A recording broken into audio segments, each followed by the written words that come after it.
Alhamdulillah, nahmaduhu wa nasta'inuhu wa nastaghfiruhu wa natawakkalu alayhi wa na'udhu billahi min shururi anfusina wa min sayyiati a'malina. Man yahdihillahu fala mudilla lahu wa man yudlil fala hadiya lahu.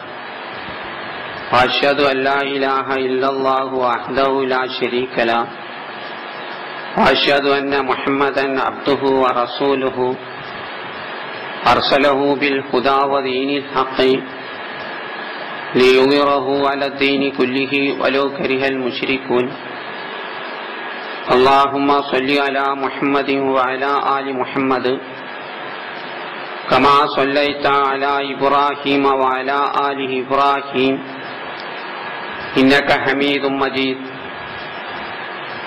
اللهم بارك على محمد وعلى آل محمد كما باركت على إبراهيم وعلى آل إبراهيم إنك حميد مجيد.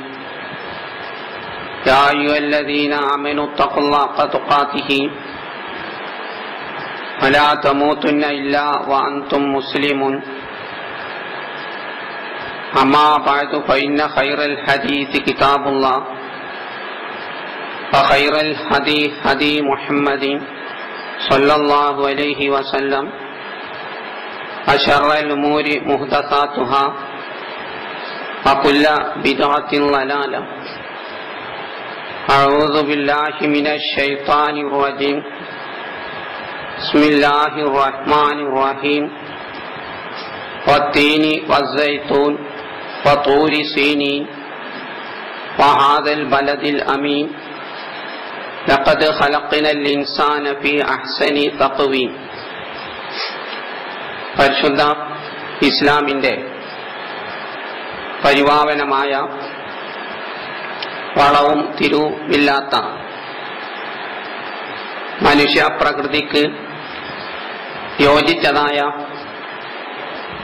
ഇസ്ലാമിന്റെ നിയമങ്ങളും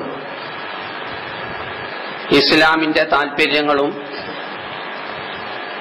ഇസ്ലാമിലെ ആരാധന അനുഷ്ഠാന കർമ്മങ്ങളും ആദ്യമായി പടച്ചവന്റെ കിതാബായ വിശുദ്ധ ഖുർആനിൽ നിന്നും ശേഷം അവന്റെ ദൂതന്റെ പ്രവാചകന്റെ ഖുർആൻ വിവരണങ്ങളിൽ നിന്നും വിശദീകരണങ്ങളിൽ നിന്നും ശരിക്കും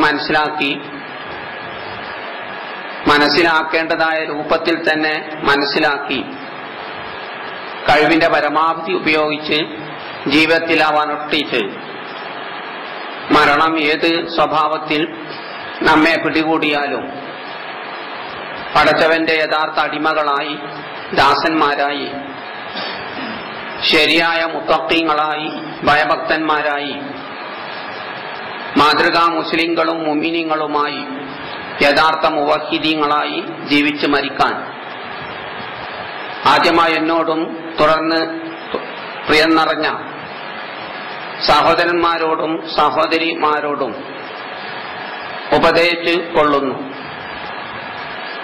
സൂറത്ത് തൗബയിൽ അല്ലാഹു പറഞ്ഞു, ഫലാ തുസല്ലി അലാ അഹദിൻ മിൻഹും മാത അബദൻ. മുനാഫിക്കുകള് കപടവിശ്വാസികള് മരണപ്പെട്ട് കഴിഞ്ഞാൽ നീ അവർക്ക് ഒരിക്കലും നമസ്കരിക്കുവാൻ പാടില്ല എന്ന്.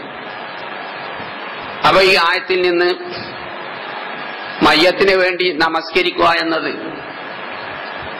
മുനാഫിക്കല്ലാത്ത പക്ഷം നമസ്കരിക്കുക എന്നുള്ളത് ഇസ്ലാമിലെ ചര്യയാണ് എന്ന് ഖുർആൻ തന്നെ നമുക്ക് വ്യക്തമാണ്. കഴിഞ്ഞ ഖുതുബയിൽ ആർക്കൊക്കെ മയ്യത്ത് നമസ്കരിക്കാം എന്ന വിഷയത്തെക്കുറിച്ചാണ് നാം വിശദീകരിച്ചത്. ഇനി സ്നേഹിതന്മാര്, ഈ മയ്യത്ത് നമസ്കാരം പരമാവധി അത് സംഘമായി ജമാഅത്തായിട്ടാണ് നമസ്കരിക്കേണ്ടത്. ജമാഅത്തിൽ പങ്കെടുക്കാൻ സാധിക്കാത്ത വ്യക്തികൾക്ക് ഒറ്റക്കായിട്ടും അല്ലെങ്കിൽ ഖബറിന്റെ അടുത്ത് പോയിട്ടും നമസ്കരിക്കല് ഇസ്ലാം മതം അനുവദിക്കുകയാണ്. അപ്പൊ ജമാഅത്തായി നമസ്കരിക്കുമ്പോൾ ഒരാൾ ഇമാമ് നേതൃത്വം കൊടുക്കണം. ആ രംഗത്തും സ്നേഹിതന്മാരെ വളരെ വികലമായ ചര്യകൾ, സമ്പ്രദായങ്ങൾ നമ്മുടെ ഇടയിൽ കടന്നുകൂടിയിട്ടുണ്ട്. ഇപ്പൊ കേരളത്തിൽ പ്രചാരത്തിലുള്ളത് ഷാഫി മദ്ഹബാണ്. ആ ഷാഫി മദ്ഹബ് തന്നെ പറഞ്ഞത് ഇമാമ് നിൽക്കേണ്ടത് ഒരിക്കലും പള്ളിയിലെ ഖാദിയോ അല്ലെ ഏതെങ്കിലും തങ്ങളോ മറ്റോ അല്ല, നേരെ മറിച്ച് ആ മയ്യത്തിന്റെ വലിയ രക്ഷാധികാരി എന്ന് പറഞ്ഞാൽ അവന്റെ സ്വത്ത് അനന്തരമെടുക്കുന്ന ഹസബക്കാരെന്ന് പറയും. ആ അനന്തരമെടുക്കുന്ന ക്രമത്തിലാണ് മയ്യത്തിന് ഇമാമ് നിൽക്കേണ്ടത് എന്നാണ്. അതേ സമയത്ത് ഹംബലി മദ്ഹബിലാണ് ഈ ഖാദിയാണ് ഇമാമ് നിൽക്കേണ്ടതെന്ന അഭിപ്രായമുള്ളത്. ഇത് ഖുർആനും ഹദീസും നമ്മൾ പരിശോധിച്ചു നോക്കിയാൽ ഈ വിഷയത്തിൽ ഷാഫി മദ്ഹബാണ് ശരിയെന്ന് ബോധ്യമാവും. കാരണം സൂറത്ത് അഹ്സാബിൽ അള്ളാഹു പറഞ്ഞു, അന്നബിയു ഔലാ ബിൽ മുഅ്മിനീന മിൻ അൻഫുസിഹിം. ഒരു സത്യവിശ്വാസിയായി ഏറ്റവും അടുത്തത് പ്രവാചകനാണ്, ഏറ്റവും അടുത്ത വലിയ നബിയാണെന്ന് പറഞ്ഞു. അപ്പൊ നമ്മെ സംബന്ധിച്ച് നമ്മുടെ പിതാവിനേക്കാളും മറ്റുള്ള ബന്ധുക്കളെക്കാൾ ഏറ്റവും അടുത്തത് പ്രവാചകനാണ്. എന്നിട്ട് വരെ ആരെങ്കിലും മരിച്ചു കഴിഞ്ഞാൽ നബിന്റെ അടുത്ത് മയ്യത്ത് കൊണ്ടുവരും. എന്നിട്ട് നബിനോട് ഇമാമ് നിൽക്കാൻ പറഞ്ഞാൽ നബി നിൽക്കുമെന്നല്ലാതെ നബി അധികാരം ഉപയോഗിച്ചാണ് കയറി നിന്ന് നിസ്കരിക്കാറില്ല. പ്രവാചകനോട് ആവശ്യപ്പെടുന്ന സമയത്ത് നബി നിൽക്കുകയാണ്. അതെന്നെ പ്രവാചകനാണ് ഏറ്റവും വലിയ മിത്രം, ബന്ധു അല്ലെ സത്യവിശ്വാസിയുമായിട്ട്. അപ്പൊ പ്രവാചകന് അവര് മുൻഗണന നൽകുകയാണെങ്കിൽ മാത്രമാണ് പ്രവാചകൻ ഇമാമ് നിന്ന് നമസ്കരിച്ചെന്ന് ഹദീസിലൊക്കെ നമുക്ക് വ്യക്തമാണെന്നാണ്. അതുപോലെ തന്നെ ഇബ്നു ഹസം എന്ന പ്രഗൽഭ പണ്ഡിതൻ അദ്ദേഹത്തിൽ അൽ മുഹല്ല എന്ന ഗ്രന്ഥത്തിൽ ഒരിക്കലും ഖാദിയല്ല ഇമാമ് നിൽക്കേണ്ടത്, നേരെ മറിച്ച് ബന്ധുക്കളാണ്, മയ്യത്തിന്റെ ബന്ധുക്കളാണ് നിൽക്കേണ്ടതെന്ന് വിശുദ്ധ ഖുർആനെ കൊണ്ട് തന്നെ അദ്ദേഹം സമർത്ഥിക്കുകയാണ്. സൂറത്ത് അഹ്സാബിൽ അല്ലാഹു പറഞ്ഞു, വൗലുൽ അർഹാമി ബഅ്ളുഹും ഔലാ ബി ബഅ്ളിൻ ഫീ കിതാബില്ല. പടച്ചവന്റെ നിയമത്തിൽ അല്ലെങ്കിൽ പടച്ചവന്റെ വേദഗ്രന്ഥത്തിൽ ഈ രക്തബന്ധമുള്ള ആളുകളാണ് ഏറ്റവും വ്യക്തികളുമായി ബന്ധപ്പെട്ടതെന്ന് പറഞ്ഞു. അപ്പൊ മയ്യത്തുമായി ഏറ്റവും ബന്ധപ്പെട്ട വ്യക്തി ഇമാമ് നിൽക്കുക എന്നുള്ളതാണ്.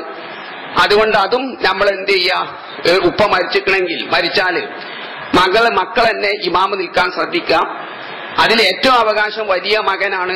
ചിലപ്പോൾ വലിയ മകന് MBBS ഡോക്ടറോ അല്ലെ അഡ്വക്കേറ്റോ കച്ചവടക്കാരനൊക്കെ ആയിരിക്കും. ചിലപ്പോൾ മൂന്നാമത്തെ മകനായിരിക്കും അറബി കോളേജ് കിതാബ് ഓതാൻ പോയ മൗലവിയോ മുസ്ലിയാരോ ആകുക. അങ്ങനെയാണെങ്കിൽ വരെ വിട്ടുകൊടുക്കേണ്ട ആവശ്യമില്ല. കുറെ മക്കളുണ്ടെങ്കിൽ ആ മക്കളുടെ കൂട്ടത്തിൽ ഏറ്റവും മുതിർന്ന മകനാണ് ഏറ്റവും അവകാശമുള്ളത്. അപ്പൊ അധമത്തെ ചിന്ത ഉണ്ടാവേണ്ട ആവശ്യമില്ല. ഞാൻ ഡോക്ടറേറ്റ് പഠിച്ചതാണ്, എഞ്ചിനീയറിംഗ് ആണ്, അല്ലെ ഞാനൊരു കച്ചവടക്കാരനാണെന്ന് വിചാരിച്ച് കിതാബ് ഓതാൻ പോയ അഞ്ചന് മുന്തിപ്പിക്കേണ്ട ആവശ്യമല്ല. അതേ സമയത്ത് മുന്തിപ്പിക്കുന്നത് വിരോധമല്ല എന്നർത്ഥം. പക്ഷേ മുന്തിപ്പിക്കല്ല വേണ്ടത്. അത് ഏറ്റവും അടുത്ത ബന്ധു ആ മയ്യത്തിൽ നിന്ന് നമസ്കരിക്കുകയാണ് വേണ്ടത്.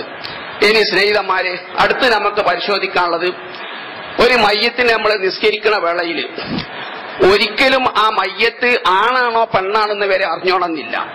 ആണാണെന്ന് പെണ്ണാണെന്ന് വരെ തിരിച്ചറിയേണ്ട ആവശ്യമില്ല. പേരോ ഒന്നും തിരിച്ചറിയേണ്ട ആവശ്യമില്ല. മുസൽമാന്റെ മയ്യത്താന്ന് മാത്രം നമ്മൾ മനസ്സിലാക്കിയാൽ മതി. എത്രത്തോളം എന്നാലും ഷെയ്ഖുൽ ഇസ്ലാം ഇബ്നു തൈമിയ്യ റഹിമഹുല്ലാഹ് പ്രഗൽഭ കിതാബായ മജ്മൂ ഫത്താവിൽ പറഞ്ഞു, ഇദാ സല്ലാ റജുലുൻ ലി അലാ ജനാസത്തിൻ, ഒരാൾ ഒരു ജനാസക്ക് വേണ്ടി നമസ്കരിക്കുകയാണ്. അങ്ങനെ ജനാസക്ക് വേണ്ടി നമസ്കരിക്കുന്ന സമയത്ത് അദ്ദേഹം വിചാരിച്ചത് പുരുഷനാണെന്ന് വിചാരിച്ചിട്ടാണ് നമസ്കരിച്ചത്. പക്ഷെ നിസ്കാരം കഴിഞ്ഞപ്പോഴാണ് സ്ത്രീയാണെന്ന് ബോധ്യപ്പെട്ടത്. അല്ലെ പെണ്ണിന്റെ മയ്യത്താന്ന് വിചാരിച്ചിട്ടാണ് നമസ്കരിച്ചത്.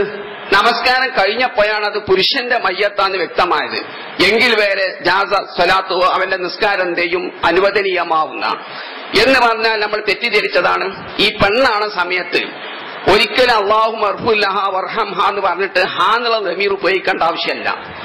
ആണാവട്ടെ പെണ്ണാവട്ടെ ആ അതേ രൂപം അല്ലാഹു മർഹുല്ലഹു വർഹം എന്ന് പറഞ്ഞിട്ട് അതേ ശൈലി തന്നെ നമ്മൾ പ്രാർത്ഥനയൊക്കെ ചൊല്ലേണ്ട അങ്ങനെ തന്നെയാണ്. എന്തുകൊണ്ടെന്നാൽ മയ്യത്തിലേക്കാണ് ഇതൊക്കെ മടങ്ങുന്നത്. പടച്ചോനെ മയ്യത്തിന് നീ പുറത്തു കൊടുക്കണം എന്നാണ് നമ്മൾ പറയുന്നത്. മയ്യത്ത് എന്ന പദം അറബി ഭാഷയിൽ ഏകവചനായിട്ട് ഉപയോഗിക്കും, ബഹുവചനായിട്ട് ഉപയോഗിക്കും. അപ്പൊ കൂടുതൽ മയ്യത്തുണ്ടെങ്കിലും അല്ലാഹു മഗ്ഫിർ ലഹും വർഹംഹും എന്നൊന്നും പറയേണ്ട ആവശ്യമല്ല. പ്രവാചകൻ അത് പിന്നീട് വിശദീകരിക്കുന്നതാണ്. കൂടുതൽ മയ്യത്ത് ഉണ്ടാകുമ്പോൾ നബി എല്ലാ മയ്യത്തും ഒന്നായിട്ടാണ് വെച്ചിട്ട് പ്രാർത്ഥിക്കാറാണ്. അപ്പൊ മയ്യത്ത് എന്ന പദം ഏകവചനായിട്ടും പ്രയോഗിക്കും, ബഹുവചനായിട്ടും പ്രയോഗിക്കും, ആണിനും പ്രയോഗിക്കും, പെണ്ണിനും പ്രയോഗിക്കും, എല്ലാറ്റിനും പ്രയോഗിക്കുന്ന പദമാണ് മയ്യത്ത് എന്നത്. അപ്പൊ നമ്മൾ മയ്യത്തിനെ മാത്രമാണ് ഉദ്ദേശിച്ചിട്ട് പ്രാർത്ഥിക്കുകയാണ്. അപ്പൊ അത് ആണിന്റെ മയ്യത്താണോ പെണ്ണിന്റെ മയ്യത്താണോ, അല്ലെങ്കിൽ ഒരാളാണോ രണ്ടാളാണോ കൂടുതലാളുണ്ടോ, ഇതൊന്നും പരിഗണനല്ല എന്നർത്ഥം. അപ്പൊ നിയ്യത്ത് വേണം മയ്യത്ത് നമ്മൾ നിസ്കരിക്കുമ്പോ. ആ നിയ്യത്ത് എന്ന് പറഞ്ഞാല് നിങ്ങൾ പ്രത്യേകം പാത്തുമ്മക്കുട്ടിന്റെ മയ്യത്ത്, അല്ലെ അമ്മാക്കാന്റെ മയ്യത്ത്, അല്ലെ ആണിന്റെ മയ്യത്ത്, പെണ്ണിന്റെ മയ്യത്ത് ഒന്നും കരുതേണ്ട ആവശ്യമല്ല. മനസ്സിൽ ഞാൻ മയ്യത്ത് നമസ്കരിക്കുന്ന ധാരണ വേണം. അത് സ്വാഭാവികമായും ഉണ്ടാവും ചെയ്യുമല്ലോ. ഒരു ബുദ്ധിയുള്ള ഒരു മനുഷ്യന് നിസ്കരിക്കുമ്പോൾ ഞാൻ ഇന്നതാ നിസ്കരിക്കണം എന്നുള്ള ധാരണ ഉണ്ടാവും. ആ ധാരണക്കാണ് ഇപ്പൊ നിയ്യത്ത് എന്ന് പറയുന്നത്. അല്ലാതെ നിങ്ങൾ തെറ്റിദ്ധരിച്ചൊരു പള്ളിയിൽ ചെല്ലുന്ന സമയത്ത് ഒരു മയ്യത്ത് നമസ്കാരം അവിടെ നടക്കും, നിങ്ങൾ താമസിച്ചാ ചെന്നത് എങ്കിൽ അത് പെണ്ണിന്റെ മയ്യത്താണോ ആണിന്റെ മയ്യത്താണോ എത്ര എണ്ണ ഉണ്ട് എന്നും ചോദിക്കേണ്ട ആവശ്യമല്ല. നിങ്ങൾക്ക് ആ മയ്യത്ത് ആണാണോ പെണ്ണാണെന്നോ അന്വേഷിക്കാതെ മയ്യത്ത് നമസ്കാരമാണ് നടക്കണമെങ്കിൽ അതിൽ ചേർന്നിട്ട് നമുക്ക് നമസ്കരിക്കാന്നർത്ഥം. പിന്നീട് അതിന്റെ രീതിയാണ് ഒന്നാമത്തെ രീതി. അതായത് പെണ്ണിന്റെ മയ്യത്താണ് നമ്മൾ നമസ്കരിക്കണമെങ്കിൽ വസ്തു മധ്യഭാഗത്ത് ഇമാമ് നിൽക്കണം. പുരുഷന്മാര് അറിയേണ്ട ആവശ്യം തന്നെയല്ല ആണാണോ പെണ്ണാണോ. ഇമാമ് നിൽക്കേണ്ട ആള് ആണാണോ പെണ്ണാണോ എന്ന് അറിയണം. കാരണം നിൽക്കുന്നിടത്ത് ഇസ്ലാമിന്റെ ചര്യമുണ്ട്. സ്ത്രീ ആണെങ്കിൽ ആ മയ്യത്തിന്റെ മധ്യഭാഗത്ത് വസ്തുവിൽ നിൽക്കാം, പുരുഷനാണെങ്കിൽ തലന്റെ ഭാഗത്ത് നിൽക്കാം. ആദ്യമായി ഈ വിഷയത്തിലുള്ള മദ്ഹബ് നമുക്ക് പരിശോധിക്കാം. ഒന്നാമത്തത് ഇമാം അബു ഹനീഫ ഹനഫി മദ്ഹബ് പറയുന്നത് ഈ വിഷയത്തിൽ സ്ത്രീ പുരുഷ വ്യത്യാസമല്ല. സ്ത്രീ ആണെങ്കിൽ പുരുഷനാണെങ്കിൽ നെഞ്ചിന്റെ നേരെ നിൽക്കണമെന്നാണ്. ഇതിന് യാതൊരു തെളിവും അവർക്കില്ല. ചില ന്യായീകരനാണ് അവര് പറയുന്നത് മനുഷ്യ ശരീരത്തെ ഏറ്റവും പ്രധാനപ്പെട്ടത് ഹൃദയമാണല്ലോ, ഹൃദയം നെഞ്ചിന്റെ ഉള്ളിലാണ്, അതുകൊണ്ട് നെഞ്ചിന്റെ ഭാഗത്ത് നിൽക്കണം എന്നാണ്. അതേ സമയത്ത് ഈ ഹനഫിയാക്കള് ഇപ്പൊ നബി സ്വല്ലല്ലാഹു അലൈഹി വസല്ലം നമസ്കരിക്കുമ്പോൾ നെഞ്ചുമേലാണ് കൈകെട്ടിയെന്ന് ഹദീസിൽ വരുന്ന ചെയ്തിട്ടുണ്ട്. പ്രത്യേകിച്ച് വന്നതാണ് നെഞ്ചുമേലാണ് പ്രവാചകൻ കൈകെട്ടിയത്. അതേ സമയത്ത് ഹദീസ് വന്നിട്ടും നിസ്കരിക്കുന്ന വേളയിൽ കൈകെട്ടിനോടത്ത് ഈ തത്വം അവർ അംഗീകരിക്കാറില്ല. അവിടെ അവര് പറഞ്ഞ പൊക്കിന്റെ താഴെ പുരുഷൻ കെട്ടണം എന്നാ ഹനഫി മദ്ഹബ്. സ്ത്രീകളാണെങ്കിൽ നെഞ്ചുമേലും കെട്ടണം എന്നാണ്. അതേ സമയത്ത് മയ്യത്തിന് വേണ്ടി നമസ്കരിക്കുമ്പോൾ ഇമാമ് നെഞ്ചിന്റെ നേരെ നിൽക്കേണ്ടതാണ് എന്നതിന് ദുർബല ഹദീസ് വരല്ല. പക്ഷെ അവിടെ ഒരു ന്യായീകരണം മാത്രമാണ് ഹനഫിയാക്കൾക്കുള്ളത്. മാലിക്കിയാക്കൾക്കുള്ളത് ആണ് പെണ്ണ് വ്യത്യാസമല്ല, റഹ്സിന്റെ തലന്റെ നേരെ നിൽക്കണമെന്നാണ്. ഷാഫി മദ്ഹബ് ആണെങ്കിൽ അതിൽ നമ്മൾ പറഞ്ഞ മാതിരി സ്ത്രീകൾ ആണെങ്കിൽ മയ്യത്ത് പെണ്ണാണെങ്കിൽ ഇമാമ് വസ്തു മധ്യഭാഗത്ത് നിൽക്കാം, പുരുഷനാണെങ്കിൽ തലന്റെ ഭാഗത്ത് നിൽക്കുക. ഈ അഭിപ്രായമാണ് സുന്നത്തുമായി നബിചര്യയുമായി യോജിച്ചത്.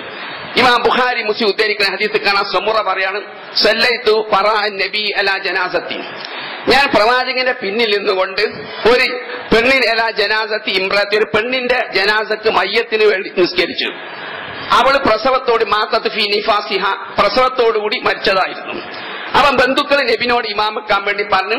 അവ ഇമാമ് നിന്ന് അപ്പൊ നബ്സവ കാമ അലൈഹ വസ്തഹ, ആ മയ്യത്തിന്റെ മധ്യഭാഗത്ത് നിന്നിട്ടാണ് പ്രവാചകന് മയ്യത്ത് നമസ്കരിച്ചത്. അങ്ങനെ ആ മയ്യത്ത് നിസ്കാരം കഴിഞ്ഞ ശേഷം ഒരു പുരുഷന്റെ മയ്യത്ത് കൊണ്ടുവന്നു. അവര് നബിനോട് പറഞ്ഞ പ്രവാചകനെ നിങ്ങൾ ഇമാമ് നിൽക്കണമെന്ന് പറഞ്ഞു. അപ്പൊ നബി ഇമാമ് നിന്നപ്പം നബി മനഃപൂർവ്വം തന്നെ റഹ്സിന്റെ തലന്റെ നേരെ നിന്നിട്ടാണ് നമസ്കരിച്ചത്.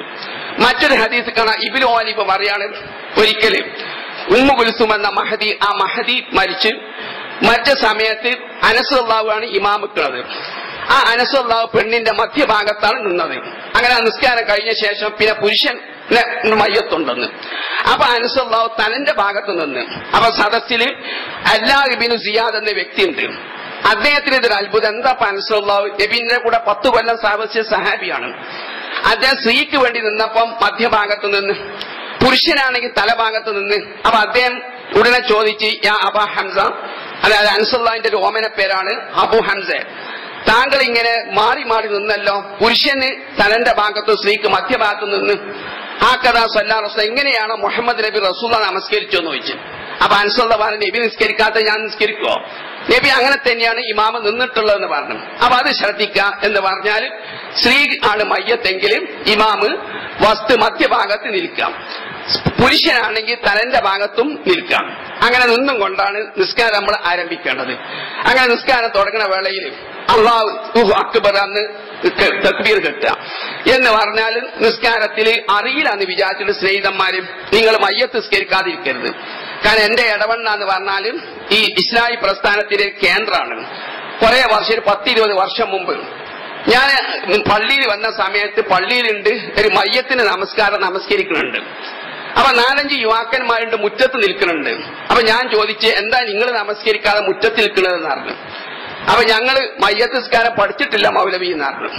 അപ്പൊ ആരാണ് മയ്യത്താന്ന് ചോദിക്കേണ്ട ആവശ്യമില്ല, എന്നാലും അറിയാൻ വേണ്ടി ചോദിച്ചു ആരാ മരണപ്പെട്ടത് ചോദിച്ചപ്പോ ആ നിസ്കരിക്കാതെ നിൽക്കുന്ന പട്ടിലെ ഒരു യുവാവിന്റെ പിതാവാണ്. സ്വന്തം പിതാവാണ്, എന്നിട്ട് നിസ്കരിക്കാതെ മുറ്റത്തിക്കാണ്. അപ്പം പറഞ്ഞെന്താ എനിക്ക് മയ്യത്ത് നിസ്കാരം പഠിച്ചിട്ടില്ല എന്നാണ്. അപ്പോഴാണ് ഞാൻ അത്ഭുതപ്പെട്ട് ഇപ്പോഴും ഇങ്ങനത്തെ വ്യക്തികളുണ്ടോ എന്നുള്ളത്. അപ്പൊ മയ്യത്ത് നിസ്കാരം അറിയില്ലാന്ന് വിചാരിച്ച് നിങ്ങൾ നമസ്കരിക്കാതിരിക്കേണ്ട ആവശ്യമില്ല, ഒരു പ്രശ്നവുമില്ല. നിങ്ങൾ ഇമാമ നിന്നിട്ട് അല്ലാഹു അക്ബർ ആണ് തക്ബീർ കെട്ടുക. തക്ബീർ കെട്ടിയ ശേഷം ഫാത്തിഹ സൂറത്ത് വജ്ജത്തുല്ല, പ്രാരംഭ പ്രാർത്ഥന അല്ല, വജ്ജത്തു ചൊല്ല അല്ല, ആ ഫാത്തിഹ സൂറത്ത് ചൊല്ലാം. അതറിയാത്ത ആരും ഈ ശാസ്ത്രം ഉണ്ടാവില്ലല്ലോ. എന്നിട്ട് അത് ചൊല്ലിയ ശേഷം വീണ്ടും അല്ലാഹു അക്ബർ എന്ന് പറഞ്ഞ് തക്ബീർ കെട്ടുക. എന്നിട്ട് പിന്നെ നിസ്കാരത്തിൽ നമ്മൾ അത്തയ്യാത്ത് ചൊല്ലാം, സ്വലാത്ത് നബിന്റെ പേരിലെ സ്വലാത്ത് ചൊല്ലാം. അതും അറിയാത്ത ആരും ഇവിടെ ഉണ്ടാവില്ല. പിന്നെ 3-4 തക്ബീറുകളിലാണ്. അതിൽ ചില പ്രാർത്ഥനകൾ വന്നിട്ട് അല്ലാഹു മർഹുലഹു വർഹമദ് നിങ്ങളോട് പഠിക്കാൻ വേണ്ടി ശ്രമിച്ചാൽ വലിയ പ്രയാസമൊന്നുമില്ല. പക്ഷെ സാധിച്ചില്ല എന്ന് വിചാരിച്ചിട്ട് നിങ്ങൾ നിസ്കരിക്കാതിരിക്കേണ്ട ആവശ്യമില്ല. നിങ്ങളെ മനസ്സിൽ ഉച്ചരിക്കണ്ട, പല ഉച്ചരിക്കാൻ നേരത്ത് പടച്ചവനായി മയ്യത്തിന് പുറത്തു കൊടുക്കണം, ഇദ്ദേഹത്തിന്റെ ഖബർ ജീവിതം നീ വിശാലമാക്കണം, അദ്ദേഹത്തെ സ്വർഗത്തിൽ പ്രവേശിക്കണം, അല്ലെ അല്ലാഹു മർഹുലഹുന്നെങ്കിലും മനസ്സിൽ ഇങ്ങനെ കുറെ സമയം ഇങ്ങനെ ചൊല്ലാം. വീണ്ടും 4ാമത്തെ തക്ബീർ ചൊല്ല.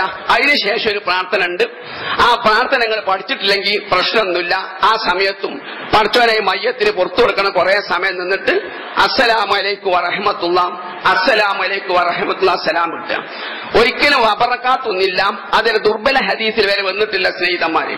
മയ്യത്ത് നമസ്കരിക്കുന്ന വേളയിൽ മയ്യത്ത് നിസ്കാരത്ത് സലാം കിട്ടുമ്പം വബറകാത്തു ചെല്ലണമെന്ന് മൻ അക്കല ബിത്തീഹ ദഖലൽ ജന്ന എന്ന് വരെ ഹദീസ് നബിന്റെ പേര് കെട്ടിണ്ടാക്കിയിട്ടുണ്ട്. എന്ന് പറഞ്ഞാൽ തണിമത്തം തിന്നാൽ ബത്തക്ക തിന്നോ സ്വർഗത്ത് കടക്കുമെന്ന് നബി പറഞ്ഞിട്ടുണ്ട്. അതുപോലുള്ള ദുർബല ഹദീസിൽ വരെ മയ്യത്ത് നിസ്കാരമാണ് നമ്മൾ നിസ്കരിക്കണമെങ്കിൽ സലാം വിട്ടുമ്പോൾ ബറക്കാത്തു ചൊല്ലണമെന്നില്ല. പിന്നെ ഷാഫി മദ്ഹബിൽ തന്നെ ഇമാം നബവി റഹിമഹുല്ലൊക്കെ വ്യക്തമായി പറഞ്ഞത് സാധാരണ നിസ്കാരത്തിൽ നമ്മൾ സലാം വിട്ടുമ്പം അതേമാതിരി തന്നെയാണ് മയ്യത്ത് നിസ്കാരത്തിൽ സലാം വിട്ടുണ്ട്. 2 ഭാഗത്തും ഗൾഫിൽ ഒരു സലാമേ വിട്ടുള്ളൂ. അത് ഹദീസിനെതിരാണ്. പ്രവാചകൻ 2 സലാം തന്നെ വീട്ടിയതായിട്ട് ഹദീസ് കാണാം. അസ്സലാമു അലൈക്കും വറഹ്മത്തുള്ളാ, അസ്സലാമു അലൈക്കും വറഹ്മത്തുള്ളാ ഇടത്തോട്ടും വലത്തോക്കായിട്ട് സലാം പറഞ്ഞ് വിട്ടുക എന്നർത്ഥം. ആ ബറക്കാത്തു അവിടെ ഉപേക്ഷിക്കുക. ഇതിപ്പോ അറിയാത്ത ആരെങ്കിലും ഉണ്ടോ ഈ രീതി? ഒന്നും കൂടി ഞാൻ വിശദീകരിക്കാം. നിങ്ങൾ ഒരിക്കലും മയ്യത്ത് നമസ്കരിക്കാതിരിക്കേണ്ട ആവശ്യമല്ല, ഇമാമും നിൽക്കേണ്ട ആവശ്യം വെടിയേണ്ട ആവശ്യമല്ല. ആദ്യം തക്ബീർ കെട്ടി പിന്നെ ഫാത്തിഹ ചെല്ലാം, പിന്നെ വീണ്ടും തക്ബീർ ചൊല്ലി അത്തഹിയ്യാത്ത് ചൊല്ലാം, സലാത്ത് ചെല്ലാം. പിന്നെ 3-4 തക്ബീറിന് ശേഷം പ്രവാചകന്റെ പേരിൽ പ്രാർത്ഥിക്കണം. ആ പ്രവാചകന്റെ പേരിലല്ല, ആ മയ്യത്തിന് വേണ്ടി പ്രാർത്ഥിക്കണം. ആ പ്രാർത്ഥനകളെ അറിയാത്തവര് മനസ്സിലങ്ങനെ ഉച്ചരിക്കാതെ നിനക്ക് പ്രാർത്ഥിച്ചാൽ മതി. എങ്കിലത് നമസ്കാരത്തെ ഒരു നിലക്കും ബാധിക്കുകയില്ല. ഇതേ രീതിയുള്ളൂ. ഇനി ഞാൻ പറഞ്ഞത് മാതിരി ഒരിക്കലും നിങ്ങൾ പെണ്ണാണെങ്കിൽ ഹാ ഹാ ഹാ എന്നൊന്നും പറയാൻ നിൽക്കണ്ട. കാരണം നബിന്റെ ചര്യ ഒന്നുകൂടി വിശദീകരിക്കേണ്ടതുണ്ട്. ഇപ്പൊ 2-3 മയ്യത്താണെങ്കിൽ പെണ്ണുങ്ങൾക്ക് വേറെ ആണുങ്ങൾക്ക് വേറെ അങ്ങനെ നബി നിസ്കരിക്കാറില്ല. പെണ്ണ് ഒരിക്കൽ നബിന്റെ സദസ്സിൽ ഒരു സ്ത്രീയും ഒരു കുട്ടിയും കൊണ്ടുവന്ന്, 2ഉം തള്ളിയും പ്രസവത്തോടുകൂടി മരിച്ച്, കുട്ടിയും മരിച്ചു. അപ്പൊ നബിസ്ലാസിന് ആദ്യം നബിന്റെ അടുത്ത് കുട്ടിനെ നിർത്തി, പിന്നെ സ്ത്രീനെ നിർത്തി. ഇനി പുരുഷനുണ്ട് സ്ത്രീയുണ്ട് കുട്ടിയുണ്ടെങ്കിൽ ഇമാമിന്റെ അടുത്ത് ആദ്യം പുരുഷനെ നിർത്തുക, പിന്നെ കുട്ടിനെ നിർത്തിയ ശേഷം സ്ത്രീനെ നിർത്തുക. എന്നിട്ട് ഒന്നായിട്ടാണ് നിസ്കരിക്കാം. നിങ്ങൾ ഹറമിലുണ്ടെങ്കിൽ 5 നേരം നിസ്കാര ശേഷവും 8ഉം 10ഉം മയ്യത്തൊക്കെ ഉണ്ടാവും. ഓരോ മയ്യത്തിന് പ്രത്യേകം നിസ്കരിക്കലല്ല. അത് 4 മയ്യത്ത് പെണ്ണാണട്ടോ 5 മയ്യത്ത് ആണാണട്ടോ ഇതൊന്നും വേർതിരിക്കാറില്ല എന്നർത്ഥം. അപ്പൊ ആണിനും പെണ്ണിനും നമ്മൾ ഒന്നിച്ച് നിസ്കരിക്കാൻ എങ്ങനെയാ ചെല്ലുക? അല്ലാഹു മഗ്ഫിർ ലഹു, പിന്നെ അല്ലാഹു മഗ്ഫിർ ലഹാ, അല്ലെ അല്ലാഹു മഗ്ഫിർ ലഹും ഹുന്ന എന്നൊക്കെ പറയേണ്ട ആവശ്യമുണ്ടോ? ഒരിക്കലും ഇല്ല എന്നർത്ഥം. അല്ലാഹു മഗ്ഫിർ ലഹു എന്നുള്ള ഹൂ എന്നുള്ള ദമീർ എന്നാണ് ചെല്ലിയാൽ മതി. അപ്പൊ ആണ് പെണ്ണ് കുട്ടികളൊക്കെ ഉണ്ടെങ്കിൽ പ്രവാചകന് സഹാബത്തെ ചര്യ പെണ്ണുങ്ങൾക്ക് വേറെ നിസ്കരിക്കാം, അല്ലെ ആണുങ്ങൾക്ക് നിസ്കരിക്കാം, അല്ലെ 2 മയ്യത്ത് ഒന്നിച്ചു കൊണ്ടുവന്ന് എന്നാൽ 2 മയ്യത്തും വേറെ വേറെ നിസ്കരിക്കല്ല. ആ കൂട്ടത്തില് ഒരു ഐക്യ രൂപത്തോട് കൂടിയിട്ട് ഒരാള് ഇമാമ നിൽക്കുക, എന്നിട്ട് 2, 3 മയ്യത്തൊക്കെ ഉണ്ടെങ്കിൽ ഒന്നിച്ചൊരൊറ്റ നിസ്കാരം നിർവഹിക്കുക. അതേ പ്രവാചകന്റെ ഒക്കെ ചര്യയിൽ വന്നിട്ടുള്ളൂ. പിന്നെ കഴിഞ്ഞ ആഴ്ച ഞാൻ സൂചിപ്പിച്ചതുപോലെ സഹീഹ് ബുഖാരി മുസ്ലിമിലൊക്കെ കുട്ടികൾ നമസ്കരിക്കുമ്പം 2, 3, 4 നമ്മൾ സാധാരണ ചെല്ലിയാൽ മതി, അല്ലാഹുമ്മ ലാ തഹ്രിംനാ അജ്റഹു എന്നാണ് ചൊല്ലിയാൽ മതി. 3-ലാണെങ്കിൽ 3-ാമത്തെ തക്ബീർ അല്ലാഹുമ്മ അഗ്ഫിർ ലഹു വർഹംഹു എന്നല്ല നബി ചൊല്ലിയത്. അത് സഹീഹ് ബുഖാരി മുസ്ലിമിലൊക്കെ പ്രത്യേകം തന്നെ അധ്യായം കൊടുത്തിട്ടുണ്ട്. കുട്ടികൾ ഞാൻ പറഞ്ഞ കുട്ടികൾ നിസ്കരിക്കൽ സുന്നത്തും മുഅക്കദ പ്രബല സുന്നത്താണ്. അതേ സമയത്ത് കുട്ടികൾക്ക് നിസ്കരിച്ചിട്ടില്ല എന്ന കാരണത്താൽ നമ്മളെ ശിക്ഷിക്കൂല എന്നർത്ഥം. അതിനെ ഞാൻ ഇബ്രാഹിമിന്റെ നബി കുട്ടി ഇബ്രാഹിമിനെ നിസ്കരിച്ചില്ല ഹദീസ് സഹിയായി സ്ഥിരപ്പെട്ട് വന്ന ഹദീസാണ്. അതിൽ ആർക്കും തർക്കല്ല, അൽബാനി വരും സമ്മതിച്ചതാണ്. ആ ഹദീസ് സഹിയാണ്. നബി ഇബ്രാഹിം എന്ന കുട്ടിക്ക് എന്താ മയ്യത്ത് നിസ്കരിച്ചില്ല. അതേ സമയത്ത് മയ്യത്ത് നിസ്കരിക്കൽ വളരെ പ്രബലാണ് കുട്ടികൾക്ക്. അപ്പം സഹീഹ് ബുഖാരിയിലൊക്കെ അധ്യായം തന്നെ കൊടുക്കുന്നുണ്ട് കുട്ടികൾക്ക് മയ്യത്ത് നിസ്കരിക്കൽ. എന്നിട്ട് നബി കുട്ടികളാണെങ്കിൽ നബി ഇങ്ങനെയാ ചൊല്ലുക, അല്ലാഹുമ്മ ഇജ്അൽഹു ഫർതൻ ലി അബവൈഹി. പടച്ചവനെ ഈ കുട്ടിനെ നീ ഫറത്ത് എന്ന് പറഞ്ഞാലും നമ്മളൊരു യാത്ര പോണ സമയത്ത് നമ്മൾ എത്തുന്ന മുമ്പ് ഒരാൾ അറബികൾ പറഞ്ഞയക്കും. എന്നിട്ട് അവർക്ക് സ്ഥലമൊക്കെ തയ്യാറാക്കി വെക്കും. അതിനാണ് ഫറത്ത് എന്നറിയാം. അപ്പൊ പടച്ചവനെ ഉമ്മയും ബാപ്പിയും അല്ലെങ്കിൽ ബന്ധുക്കൾ വരുന്ന മുമ്പ് ഈ കുട്ടി മരിച്ച്, അതുകൊണ്ട് ഈ കുട്ടീനെ നീ എന്ത് ചെയ്യണം, ഒരു ഫറത്താക്കണം. അല്ലെങ്കിൽ അതായത് ഉമ്മാക്കും ബാപ്പാക്കും മുൻകൂട്ടി തയ്യാറാക്കണ സൗകര്യം ചെയ്യണ ആക്കണം. പിന്നെ അല്ലാഹുമ്മ ഇജ്അൽ ഫറതൻ ലി അബവൈഹി വ ദുഖ്റൻ നിക്ഷേപ സ്വത്താക്കണം. വ ഇളത്തൻ വ ഇത്തിബാറൻ ഉപദേശം ഗുണപാഠമാക്കണം. വ ഷഫീഅൻ ഒരു ശുപാർശക്കാരനാക്കണം. വ തഖിൽ ബിഹി മവാസീനഹുമ ഈ കുട്ടി മുഖേന ഈ കുട്ടിന്റെ വേർപാട് മുഖേന മാതാപിതാക്കളുടെ നന്മന്റെ തുലാസിനി ഭാരം കൂട്ടണം. വ അഫിരി സബ്റ അലാ ഖുലൂബിഹിമ ഈ മാതാവിനും പിതാവിനും മാതാപിതാവില്ലെങ്കിൽ ആ സ്ഥാനത്തുള്ള ആളുകൾ ഉണ്ടാവുമല്ലോ, അവർക്ക് ക്ഷമ നീ ചൊരിഞ്ഞു കൊടുക്കണം. ഈ കുട്ടിന്റെ വേർപാട് സഹിക്കാനുള്ള ക്ഷമ നീ ചൊരിഞ്ഞു കൊടുക്കണം. പ്രായപൂർത്തി എത്താത്ത കുട്ടികൾക്ക് നബി മയ്യത്ത് നിസ്കരിക്കുമ്പം 1, 2 തക്ബീർ കഴിഞ്ഞാൽ 3-ാമത്തെ തക്ബീറിൽ നബി ഇതാണ് ചൊല്ലിയിരുന്നത്. അപ്പം നമ്മളത് പഠിക്കാത്തത് കൊണ്ട് പഴയത് ചൊല്ലിപ്പോരാ. വലിയ മുതിർന്നവർക്ക് ചെല്ലുമ്പോഴത് ചൊല്ലുകയാണെന്ന് മാത്രമേ ഉള്ളൂ. അപ്പൊ കുട്ടികൾക്ക് മയ്യത്ത് നമസ്കരിക്കണം. വേണ്ടെന്ന് ഞാൻ പറഞ്ഞില്ല, തെറ്റിദ്ധരിച്ചതാണ്. ഞാനത് പ്രബല സുന്നത്ത് തന്നെയാണ് പറഞ്ഞത്. 4 അത്രത്തോളം പറഞ്ഞ് 4 മാസം പ്രായമായ 4 മാസമായിട്ടുള്ളൂ. 5-ാമത്തെ മാസത്തിൽ വരെ പ്രസവം നടന്നാൽ വരെ ആ കുട്ടിക്ക് നിസ്കരിക്കണം എന്ന് പറഞ്ഞു. കുട്ടി ചലിക്കട്ടെ, ജീവനില്ലാതിരിക്കട്ടെ, അതൊന്നും പ്രശ്നമാക്കണ്ട. ചലനില്ലെങ്കിലും ജീവനില്ലെങ്കിലും ഒക്കെ നമസ്കരിക്കണം. അതെയാണ് കരഞ്ഞിട്ടില്ലെങ്കിലും നമസ്കരിക്കണം എന്നുള്ളതാണ്. അതുകൊണ്ട് ഇസ്ലാമിന്റെ ഇതൊക്കെ ഓരോ ചര്യകൾ നമ്മൾ ശരിക്കും മനസ്സിലാക്കി. ഖുർആന് വിശദീകരണമാണ് നബി നൽകുന്നത്. ഖുർആൻ പറഞ്ഞ നിസ്കരിക്കണം എന്ന് പറഞ്ഞിട്ടുണ്ടല്ലോ, മയ്യത്ത് നിസ്കരിക്കണം എന്ന് പറഞ്ഞ, പക്ഷേ രൂപം ഭാവമൊക്കെ പ്രവാചകൻ നമുക്ക് പഠിപ്പിച്ചു തരികയാണ്. അതുകൊണ്ട് നിങ്ങൾ തസ്ബീഹ് ചെല്ലുകയാണെങ്കിലും ഒന്നും മാറ്റേണ്ട ആവശ്യമില്ല. കാരണം പുരുഷന്മാരെ സർവ്വനാമത്തിലൊക്കെ സ്ത്രീകൾ പെടും. അപ്പൊ സ്ത്രീകൾക്ക് നമ്മൾ സലാം പറയുമ്പോൾ അസ്സലാമു അലൈക്കി അലി അലൈക്കുന്ന എന്നൊക്കെ പറയണോ, അസ്സലാമു അലൈക്കും തന്നെ. ഇനി സ്ത്രീകൾ വജ്ജത്ത് ചെല്ലുകയാണ്. എങ്ങനെ വജ്ജത്തും ഇല്ല, വാന അവ്വലുൽ മുസ്ലിമീൻ അല്ലെ വാന മിനൽ മുസ്ലിമീൻ തന്നെയാണ്. വാന അവ്വലുൽ മുസ്ലിമാത്തി അല്ലെ വാന മിനൽ മുസ്ലിമാത്തി എന്നൊന്നും പെണ്ണുങ്ങൾ ചൊല്ലണ്ട. പിന്നെ വമാന മിനൽ മുശ്രിക്കീൻ തന്നെയാണ്. ഞാൻ ബഹുദൈവ വിശ്വാസികൾ എന്നാ. പെണ്ണാവുമ്പോ വമാ അന മിനൽ മുശ്രിക്കാത്തി എന്ന് ചൊല്ലേണ്ട ആവശ്യമില്ല എന്ന് പറഞ്ഞാൽ എല്ലാവർക്കും തർക്കമില്ലാത്ത വിഷയമാണ്. എന്ന് പറഞ്ഞാൽ ബസ്സിലെ സീറ്റ് പോലെയാണ്. ബസ്സിൽ ലേഡീസിന്റെ എഴുതിയത് പെണ്ണുങ്ങൾക്ക് മാത്രമുള്ളതാണ്. ബാക്കി ജനറൽ സീറ്റാണ്, ആണിനും പെണ്ണിനും ആവാം. അതേമാതിരി പെണ്ണുങ്ങൾക്ക് ഹാന്നും ഹുന്നാന്നൊക്കെ ഉണ്ട്. അതിൽ പെണ്ണുങ്ങളെ പെടുള്ളൂ. പുരുഷന്റേത് ആണിനും പെണ്ണിനുള്ളതാണെന്നാ. പുരുഷനായിട്ടൊരു സർവ്വനാമം ലമീർ അറബി ഭാഷയിലില്ല. അറബി ഭാഷ സ്ത്രീകൾക്ക് പ്രത്യേക സർവ്വനാമുണ്ട്, ലമീർ ഉണ്ട്. പിന്നുള്ളത് പുരുഷനും സ്ത്രീക്കും കൂടി ഉള്ളതാണ്. അതുകൊണ്ട് ആർക്കും തർക്കമല്ല. പുരുഷന്റെ ഇതിലൊക്കെ സ്ത്രീകൾ പ്രവേശിക്കുന്നു. പിന്നെ നബിയാണ് ഇന്ന നിസാ ശഖായിക്കു റിജാലി പുരുഷന്റെ പകുതി പെണ്ണാണെന്ന് പറഞ്ഞു. അപ്പം അതുകൊണ്ട് നിങ്ങൾ ലമീർ ഒന്നും മാറ്റണമെങ്കിൽ തസ്ബീഹ് ചൊല്ലുമ്പോഴും അല്ലാഹുമ്മ സബ്ബിത് ഹാ ഹിന്ദ സുഹാൽ എന്നൊക്കെ പറഞ്ഞിട്ട് ആക്കേണ്ട ആവശ്യമില്ല. മൂല്യമാരെന്നെ ചിലപ്പോ ഹാന്ന് ചിലപ്പോ ഹാന്ന് വരും, ചിലപ്പോ ഹൂന്ന് മാറി വരും. നല്ല മൂല്യർക്ക് തന്നെ മാറും. പിന്നെ സാധാരണക്കാര് പറയാനുണ്ടോ? അപ്പൊ ഹാ ഹൂന്നൊന്നും ആക്കാൻ പോകണ്ട. ഒക്കെ അതേ ശരിയാ മതി. 2, 3 ഒക്കെ ആണെങ്കിൽ അങ്ങനെ തന്നെ. ഞാൻ പറഞ്ഞ മയ്യത്താണ്. മയ്യത്തിന് പഠിച്ചോനെ പുറത്ത് മയ്യത്ത് ആണായിട്ടും പ്രയോഗിക്കും, പെണ്ണായിട്ടും പ്രയോഗിക്കും, ഏകവചനായിട്ടും ബഹുവചനായിട്ടും പ്രയോഗിക്കുന്ന അർത്ഥം. അങ്ങനെ ഓരോ രംഗത്തും ഖുർആനും സുന്നത്തും ജീവിത പ്രാർത്ഥി യഥാർത്ഥ മുത്തഖീങ്ങൾ ജീവിച്ചു മരിക്കുക. പഠിച്ചാൽ മഹത്തായ ഞങ്ങൾക്ക് എല്ലാവർക്കും പ്രദാനം ചെയ്യണം.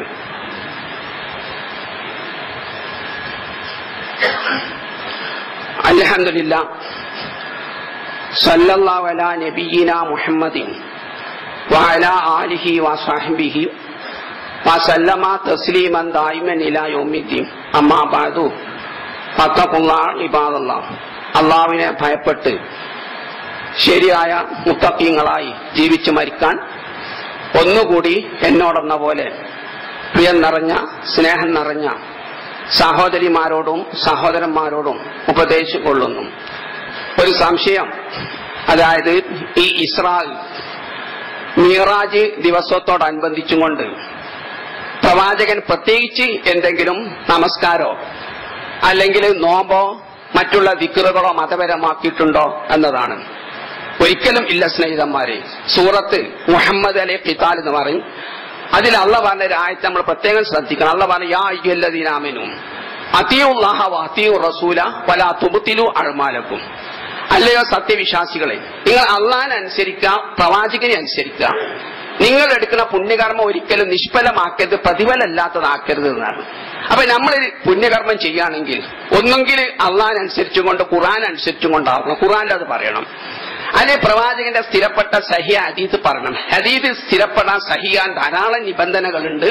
അത് ഞാൻ വിശദീകരിക്കണില്ല. ആ നിബന്ധനകൾക്ക് യോജിച്ചും കൊണ്ട് സ്ഥിരപ്പെട്ടതാവണം. അപ്പൊ ഒന്നെങ്കിൽ ഖുർആനിൽ പറഞ്ഞത് നമ്മൾ പുണ്യകർമ്മാവാൻ അനുഷ്ഠിക്കാൻ പാടുള്ളൂ, അല്ലെങ്കിൽ പ്രവാചക ചര്യയിലും. അല്ലാത്ത പക്ഷെ എത്ര ഭക്തി ഉണ്ടായാലും അതിൽ എത്ര ആരാധന മനോഭാവം ഉണ്ടായാലും പടച്ചോൻ അത് സ്വീകരിക്കൂല. അങ്ങനെ നിങ്ങൾ നിസ്കരിക്കുന്ന നിസ്കാരം, നോമ്പ് ഇതൊക്കെ നിങ്ങൾ വെറുതെ നിഷ്ഫലാക്കരുതെന്നാണ്. പിന്നെ സൂറത്ത് കഹ്ഫിൽ അല്ലാഹു പറഞ്ഞു, ഖുൽ ഹൽ നുനബ്ബിയുക്കും ബിൽ അഖ്സരീന അഅ്മാലാണ് അല്ലദീന വല്ല സഈഹും ഫിൽ ഹയാത്തി ദുനിയ വഹും യഹ്സബൂന അന്നഹും യുഹ്സിനൂന സുനാൻ.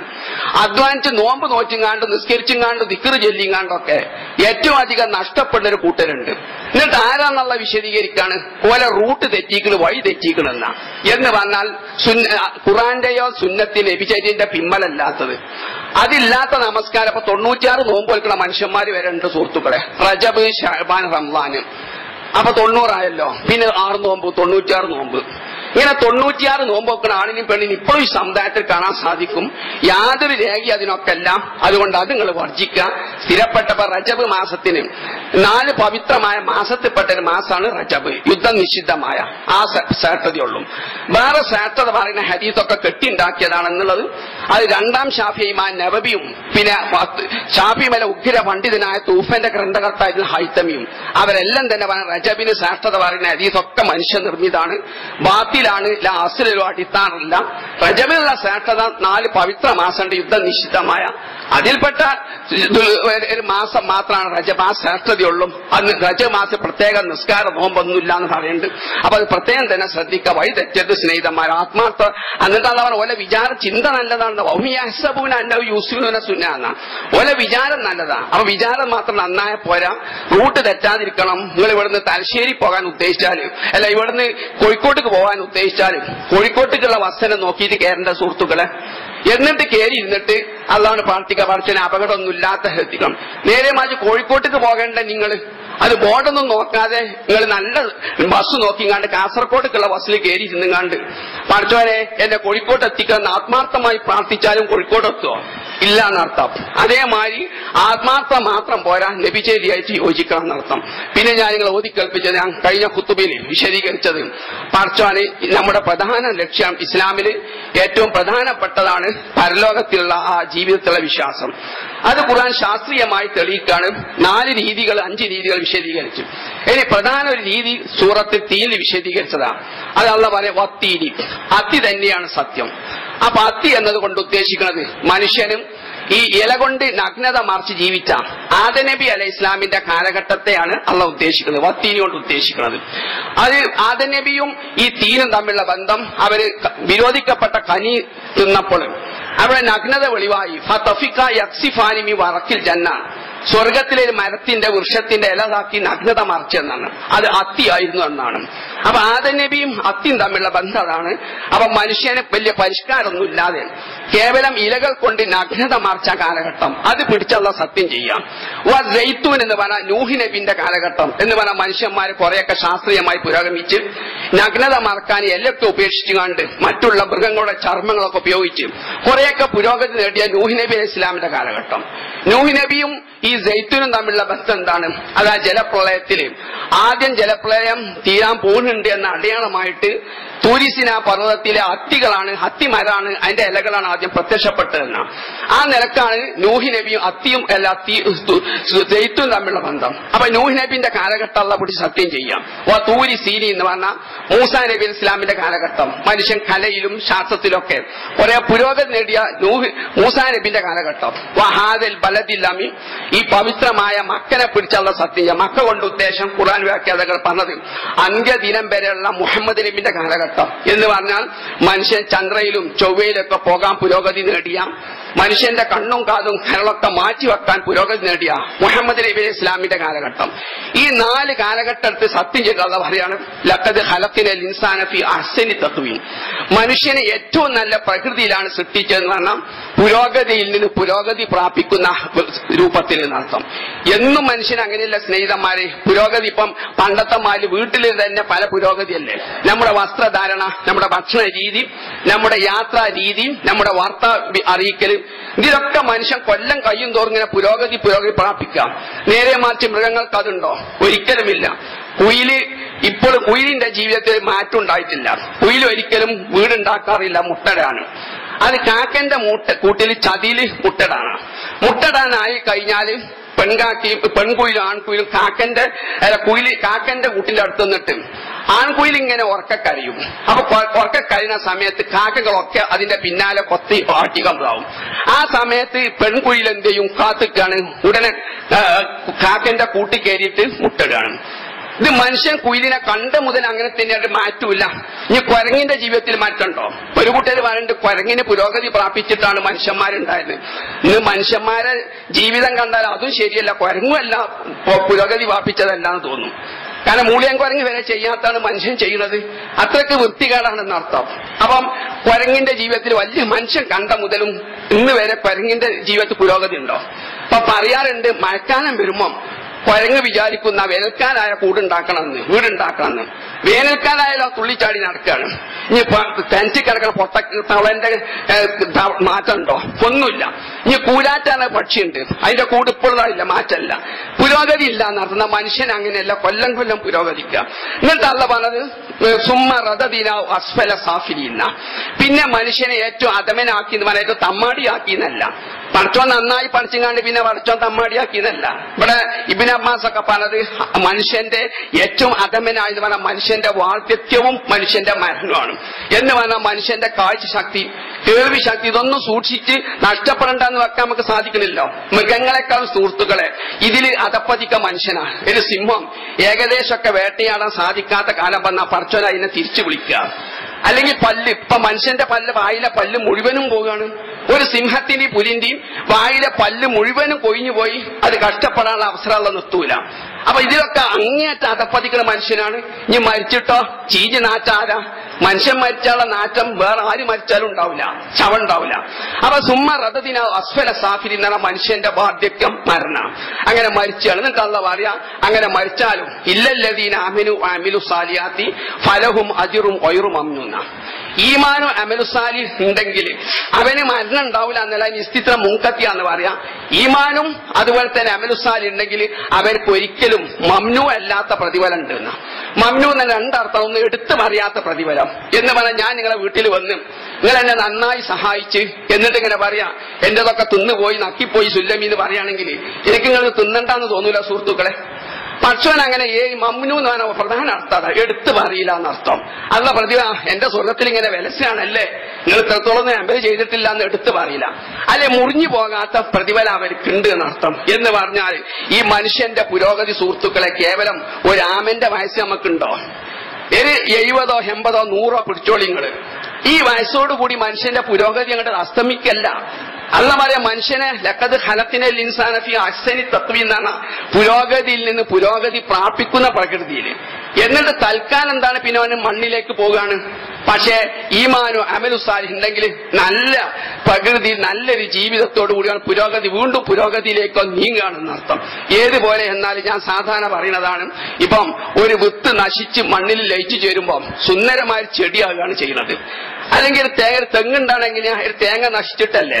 അതുപോലെ അല്ലാഹു പറയാണ്, നിങ്ങളെ ശരീരം അങ്ങോട്ട് നശിച്ച് ദ്രവിച്ചു പോയി കഴിഞ്ഞാൽ, ഒരു തേങ്ങ നശിച്ചാൽ അല്ലെ വിത്ത് ദ്രവിച്ചു പോയാൽ നല്ല സുന്ദരമായ ചെടിയാണ് മാതിരിയാണ് മനുഷ്യ ജീവിതം. അല്ലെ ചിത്രശലഭം, അത് ചിത്രശലഭത്തിന് 3 ഘട്ടമാണ്. ഒന്ന് പ്യൂഴ് എന്ന് പറയും. ഇപ്പൊ നമ്മളൊക്കെ പുഴുവാണ്, ലാർവയാണ്. പിന്നെ പ്യൂപ്പ എന്ന് പറഞ്ഞൊരു ഘട്ടമുണ്ട്. ആ പ്യൂപ്പ എന്ന് പറഞ്ഞ ഘട്ടം എന്നാണ് അത് 2 ആഴ്ച. അത് തിന്നാതെ കണ്ട് കിടക്കുക, നമ്മളെ കബറിൽ കിടക്കണ മാതിരി സ്വയം ഒരു കഫം പുടവ അത് ചുറ്റും ശരീരത്തിൽ ഈ പുഴു. ഇതിൽ കഫം പുടവ ചുറ്റിയിട്ട് 1-2 ആഴ്ച കബറിൽ കിടക്കണ മാതിരി കിടക്കുകയാണ്. പിന്നെയാണ് നല്ല ചിത്രശലഭമായിട്ട് മാറുന്നത് എന്നർത്ഥം. അപ്പൊ നമ്മളൊക്കെ പുഴുക്കളാണ് സുഹൃത്തുക്കളെ. ഇനി മരിച്ച് നമ്മളെ കബറിൽ കൊണ്ടുപോയി വെക്കുന്ന ഘട്ടം അത് പ്യൂപ്പന്റെ ഘട്ടമാണ്. പിന്നെ നമ്മൾ ഈമാനും ഹമൽസാലും നമുക്കുണ്ടെങ്കിൽ പരലോകത്ത് ആണും പെണ്ണൊക്കെ നബി പറഞ്ഞതാ. നബി തമാശ പറയാറുണ്ട്, തമാശയിലും തത്വം ഉണ്ടാവുന്ന. ഒരിക്കൽ നബി ഖുർആൻ ക്ലാസ് നടത്തുകയാണ്. അപ്പൊ നബി അന്ന് ആ ഖുർആൻ ക്ലാസ്സിൽ കുറെ വയസ്സന്മാരും കേവന്മാരും കേവികളുണ്ട്. അപ്പൊ നബി ആണ് കേവന്മാരും കേവികളൊന്നും സ്വർഗത്ത് കിടക്കൂല എന്നാണ്. അപ്പൊ ഖുർആൻ ക്ലാസ് പങ്കെടുത്ത കേവന്മാർക്കും കേവികൾക്കും വലിയ ദുഃഖമായി. നബിയെ ഞങ്ങൾ വ്യസ്തായിട്ടും ഇത്രത്തോളം ഞങ്ങൾ അധ്വാനിക്കണ്ടല്ലോ. അപ്പൊ നബി പറഞ്ഞത്, നിങ്ങളൊക്കെ സ്വർഗത്തിൽ പ്രവേശിക്കുമ്പോൾ യുവാവ് യുവതിയായിരിക്കും, ഇഴവനും ഇഴവിയായിക്കൊണ്ട് ആ അവസ്ഥയിൽ സ്വർഗത്തിൽ കിടക്കൂല എന്നാ പറഞ്ഞത്. നല്ല യുവാവ് യുവതിയായിട്ടായിരിക്കും കിടക്കുക എന്നാ പറഞ്ഞതെന്നാണ്. അതുപോലെ അല്ലാഹു പറച്ചോൻ പറയാണ്, ഈമാനും അമൽ സാലിണ്ടെങ്കിൽ നല്ലൊരു ചിത്രശലഭമായിട്ട് പിന്നെ നമ്മൾ മരണശേഷം വരികയാണ്. അപ്പൊ ഈ രീതിയിലാണ് ഖുർആൻ ഒന്ന് പരലോകത്തെ സ്ഥാപിക്കുന്നത്. നമ്മൾ പുരോഗതി പ്രാപിച്ചും കൊണ്ടിരിക്കുകയാണ്. ഈ പുരോഗതി കേവലം 100 അല്ലെങ്കിൽ 200 കൊല്ലം കൊണ്ട് അസ്തമിക്കാനുള്ളതല്ല. ഈ പറഞ്ഞ സ്വഭാവ ഗുണമുണ്ടെങ്കിൽ പിന്നെ നല്ലൊരു ചെടിയായിട്ട് അല്ലെങ്കിൽ നല്ല ചിത്രശലഭമായിട്ട് പോരാണെന്ന് പറഞ്ഞു. അപ്പൊ എല്ലാ രീതിയിലും ഖുർആൻ പരലോകത്തെ സമർത്ഥിക്കുന്നുണ്ട്. ആ ജീവിതം നമ്മൾ കണ്ടെത്തി കാര്യമായിട്ട് നമ്മുടെ ശ്രദ്ധയും പ്രവർത്തനമൊക്കെ അതിനു വേണ്ടിയിട്ടായിരിക്കാം. അല്ല മഹത്തായ ഭാഗ്യം പഠിച്ച ഞങ്ങൾക്ക് എല്ലാം ഉണ്ടാകും ചെയ്യണമേ. പഠിച്ചവനെ ഞങ്ങൾക്ക് ഭൗതികവും പാരത്രികവുമായ ധാരാളം ജോലികൾ കടപ്പാടുകൾ ചെയ്തു തീർക്കേണ്ടവനാണ്. അല്ല ശാരീരികവും സാമ്പത്തികവുമായ ഇഫത്ത് ഐശ്വര്യം പ്രദാനം ചെയ്യണമേ.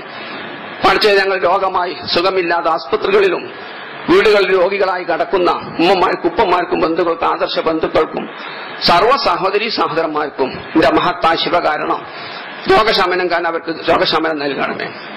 പഠിച്ച ഞങ്ങൾ അടുത്തതായിട്ട് വിദൂരത്തായിട്ട് മരിച്ചുപോയ ഉമ്മമാർക്കും ഉപ്പമാർക്കും ബന്ധുക്കൾക്കും ആദർശ ബന്ധുക്കൾക്കും സർവ്വ മുസ്ലിം സഹോദരീ സഹോദരന്മാർക്കും എന്റെ മഹത്തായ ഇസ്തിഗ്ഫാർ പാപമോചനം കൊണ്ടും റഹ്മത്ത് കൊണ്ടും അവരുടെ ഖബർ ജീവിതം പരമ രക്ഷ നിറഞ്ഞാക്കണമേ.